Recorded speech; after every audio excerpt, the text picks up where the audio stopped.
안녕하세요. 개념을 물 말아먹은 남편과 헤어진 30대 여성입니다. 생각할수록 어이없고 황당해서 어디다 속풀이를 하지 않으면 안 되겠더군요.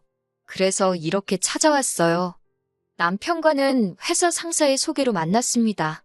저를 좋게 봐준 회사 상사가 자기 아는 사람 중에 능력도 좋고 평판도 좋은 사람이 있다며 한번 만나보라고 하더라고요.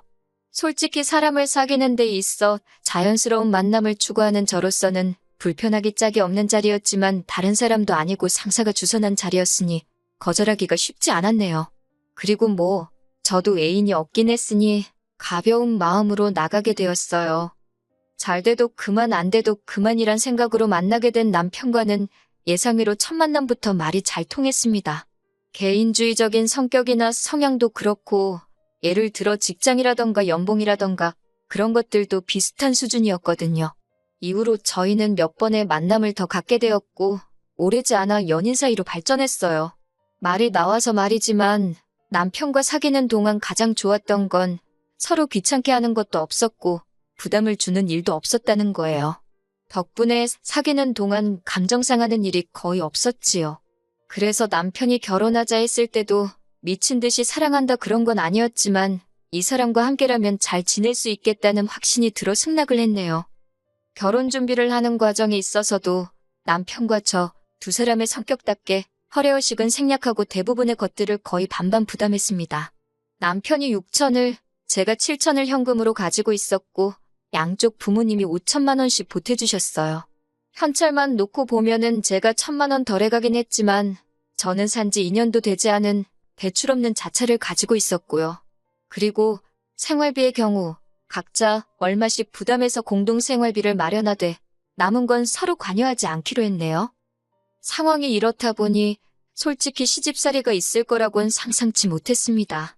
하지만 제 예상과는 달리 결혼식을 올리고 얼마 되지 않았을 무렵부터 어머님과 생각지도 못한 갈등을 겪게 되었어요. 사건의 시작은 제 직장이 재택근무 체제를 도입하면서였지요. 회사 내부 사정으로 저는 일주일 중 단 하루를 제외한 대부분의 시간을 집에서 일하게 되었습니다. 그리고 이 소식은 순식간에 어머님의 귀에도 들어갔더라고요. 문제는 어머님이 이 상황을 제가 일주일에 하루만 일하면 된다는 식으로 받아들이셨다는 거예요. 집에서 무슨 회사 일을 하느냐면서 어머님께서는 수시로 저에게 연락을 하기 시작하셨습니다.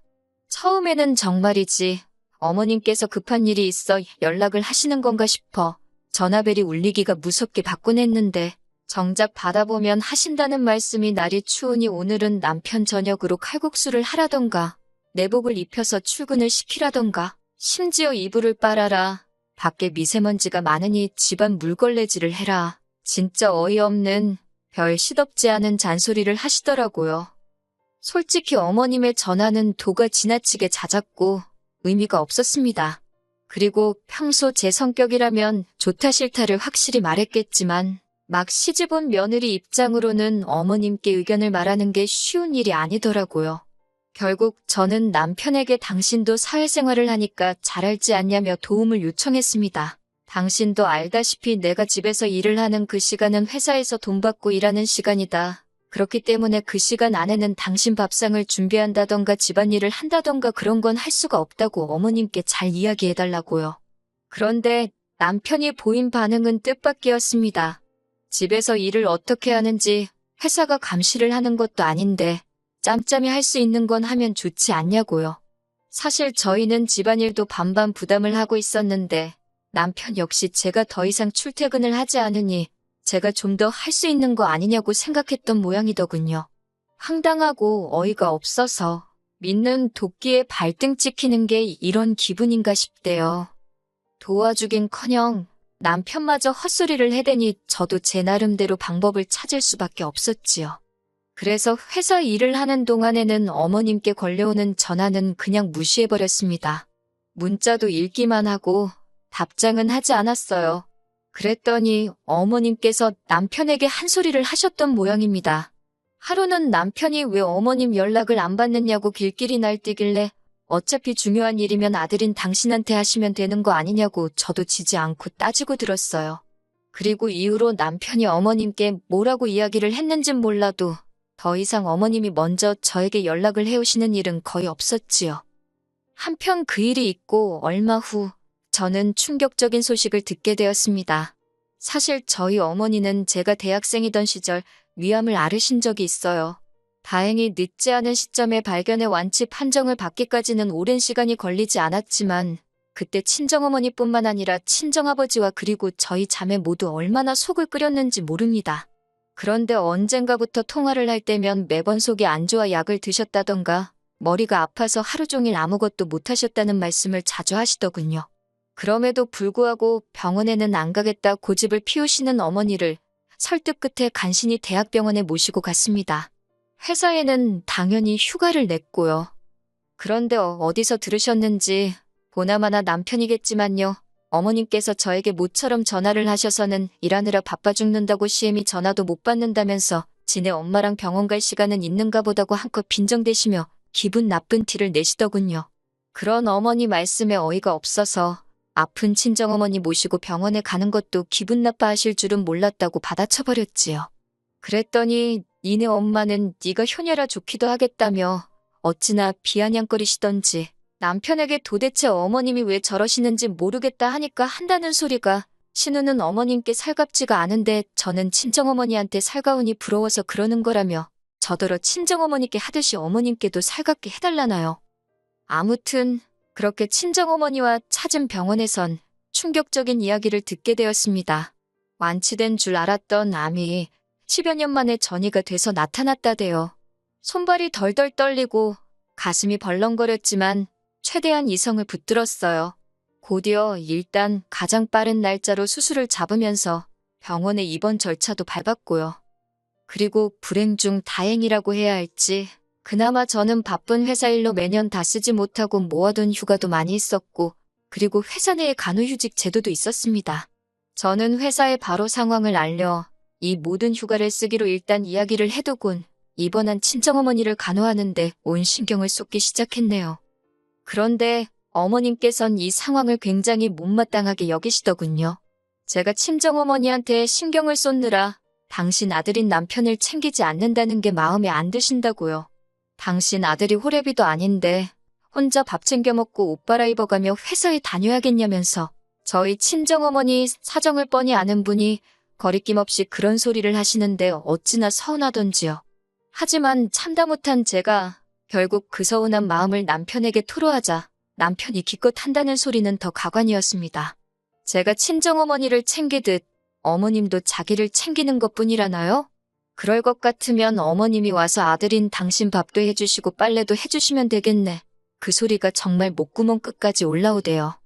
말이 나와서 말이지만 어머님이고 남편이고 그저 제가 친정어머니 곁에 붙어있는 걸 못마땅해 할 뿐 한 번을 친정어머니 상태는 어떠시냐, 나아지고 있냐 물어보는 법이 없었습니다. 특히나 남편은 한 번 들여다볼 생각도 없는 눈치였고요. 어차피 결혼 초부터 효도는 셀프로 하자고 서로 얘기를 했던 터라서 남편에게 처음부터 바라는 바도 없었고 기대는 더더욱 없었지만 어찌나 무관심하던지 막말로 옆집 아줌마가 아파도 이것보단 관심을 보이겠네 싶더군요. 그래도 남편에게 따지고 들지 않았습니다. 내 친정어머니니 내가 잘 챙기자 그 생각만 했어요. 그렇게 친정어머니의 병간호를 시작한 지 한 2달쯤 지났을 무렵이었습니다. 어머님의 생신을 2주 앞둔 날이기도 했지요. 어머님께서 전화를 해오셨고 오늘은 무슨 잔소리를 하려고 하셨나 그런 생각을 하며 제가 전화를 받았습니다. 그랬더니 대뜸 하시는 말씀이 당신 생일은 어떻게 하기로 했냐입니다.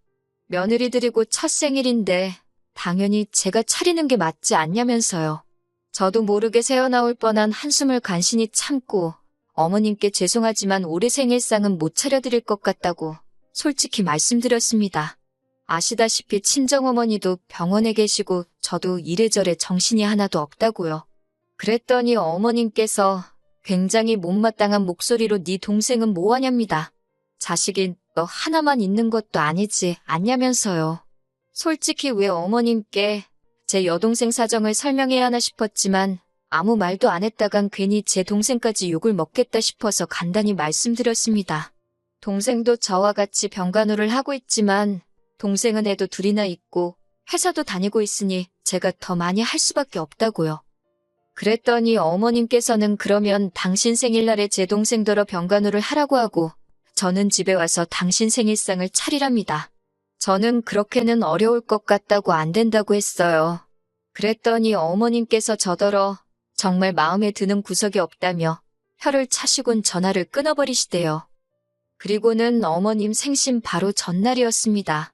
하지만 그와 상관없이 아침부터 이어지는 이런저런 검사 때문에 저도 친정어머니도 정신이 하나도 없는 하루를 보내고 있었지요. 한참 만에 짬이나 핸드폰을 들여다보니 부재중 전화가 7통이 와 있었습니다. 모두 어머님으로부터요. 무슨 일이라도 있으신가 놀란 마음에 전화를 거니 어머님께서 다짜고짜 소리를 지르셨습니다. 진짜로 병원에만 처박혀 있을 거냐면서 잠깐 와서 당신 생일상 준비는 할 수 있는 거 아니냐고요. 그까짓 미역국이랑 반찬 몇 개 하는데 시간이 걸리면 얼마나 걸리냐고. 그래서 제가 어머님더러 지금 사돈이신 저희 친정어머니가 이렇게 병원에서 고생하고 계신데 꼭 저한테 생일상을 받으셔야 직성이 풀리시겠냐고 따졌어요. 그랬더니 니네 엄마가 죽을 날 받아놓은 것도 아닌데 저더러 유난이랍니다. 순간 그 소리를 들으니 화가 나는 게 아니라 정말 분노가 생기더라고요. 제가 유난은 제가 아니라 어머님이 유난이시라고. 어머님한텐 남편도 있고 신우도 있는데 왜 저한테 이러시냐고 적당히 좀 하시라고 소리를 지르곤 먼저 전화를 끊어버렸네요. 그리고 얼마 후 신우와 남편에게 번갈아가며 전화가 왔습니다. 신우가 먼저 한다는 말이 친정어머니 아픈 건 알겠지만 그래도 저는 친정어머니 딸이기만 한 게 아니라 한 집안의 며느리이기도 하지 않냐면서 며느리돌이도 해가면서 친정 챙기면 어디가 덧나냐고 그래요. 자기도 항상 시집을 먼저 챙기고 딸 노릇을 한다면서요. 그리고 남편이란 작자도 한다는 말이 그냥 잠깐 나와서 음식만 쫙 해놓고 가면 안 되냐고. 듣다 못한 제가 남편더러 그 음식만 쫙 하는 건 네가 하라고. 니네 엄마 생일이지 우리 엄마 생일이냐고. 너고 네 누나고 왜 나한테 난리냐고 소리를 질러버렸습니다.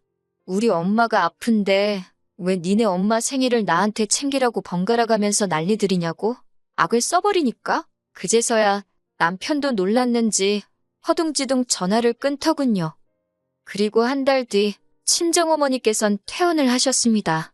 당분간 추적검사를 해야 하지만 당장은 퇴원해도 좋다는 주치의의 결정에 따른 것이었지요. 마침 저도 슬슬 회사에 복귀를 해야 하는 시기였기에 여러 가지로 이제 다시 일이 잘 풀리려나 보다 싶대요. 그런데 생각지도 못한 일이 벌어졌습니다. 어머님이 길에서 미끄러져 요추가 골절되어 3개월 동안 입원 생활을 해야 한다는 진단을 받으셨거든요. 친정어머니에 비하면 전 솔직히 별일은 아니라고 생각했어요. 생사를 넘나드는 일도 아니니 말이에요. 그런데 어이없게도 친정어머니 병간호를 할 땐 그렇게 저를 못마땅해 하던 어머님부터 시작해서 신우까지 나서서는 어머님 병간호를 부탁하더군요. 싫다고 했습니다. 이제 회사에 복귀도 해야 하고 저도 많이 지쳤다고. 그리고 무엇보다 신우랑 남편 어머님 자식이 둘이나 있는데 며느리인 제가 왜 나서냐고요. 그랬더니 남편이 저더러 서운하답니다.